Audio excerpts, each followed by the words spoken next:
এলাকার কথা বলতে গেলে আমি হাম্বলি মাননীয় মন্ত্রী পরিষদের যারা সদস্য থাকেন একটা হাম্বল রিকোয়েস্ট আছে ফ্রম মাই চেয়ার। এলাকার কথা যখন মাননীয় সংসদ সদস্যরা বলেন, সরকারি ট্রেজারি বেঞ্চের এবং বিরোধী দলের কনসার্ন মিনিস্টার যে প্রসঙ্গে আনেন, ওই মিনিস্টার যদি তখন উপস্থিত থাকেন এবং নোট ডাউন করেন, পসিবলি এমপি মহোদয়রা একটু হলে আশান্বিত হবেন। আমি খেয়াল করেছি কনসার্ন মিনিস্টার উপস্থিত থাকা সত্ত্বেও they do pay no heed what the honourable member is saying. I humbly request যারা অনারেবল মিনিস্টার আছেন সংসদে উপস্থিত থাকা অবস্থায় একটু নোট ডাউন করবেন, ওনাদের অ্যাটলিস্ট একটা প্রত্যাশার জায়গা পূরণ হবে যে হ্যাঁ নোট ডাউন করা হয়েছে। Thank you. ইয়েস, আপনাকে 2 মিনিট দিলাম এই জন্য। এলাকা সো মাচ মাননীয় স্পিকার, অনেক ধন্যবাদ। এক সময় একসাথে রাজনীতি করেছি আপনার সাথে, অনেক ধন্যবাদ। যেটা বলছিলাম, এলাকাতে আমাদের 7 লক্ষ অধিবাসীর এলাকা ত্রিশাল, 4,03,000 ভোটারের এলাকা ত্রিশাল।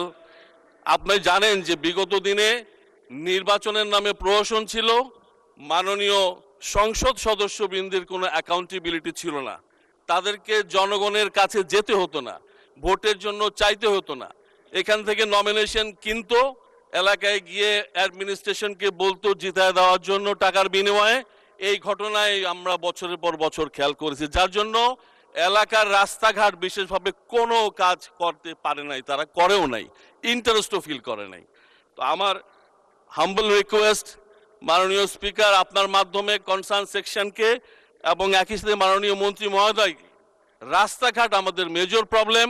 ত্রিশালের ক্ষেত্রে আমাদের মিনিমাম 100 থেকে 150 কিলোমিটার রাস্তা আমি মোটামুটিভাবে আন্দাজ করতে পারি যে রাস্তাগুলো একেবারেই চলাচলের অযোগ্য। আমার অনুরোধ, আমাদের এই ত্রিশালের প্রতি নজর দিয়ে রাস্তাঘাটগুলো যদি উন্নয়ন করা সম্ভব হয়, ইনশাল্লাহ ত্রিশাল অবহেলিত আর থাকবে না। এই ত্রিশাল ঢাকা ময়মনসিংহ হাইওয়ের মধ্যে ভাল্লুকা এবং সদরের মাঝখানে থেকেও বিগত দিনে non accountability of the member of parliaments, যার জন্য এই ত্রিশালের কোনো উন্নয়ন হয়নি।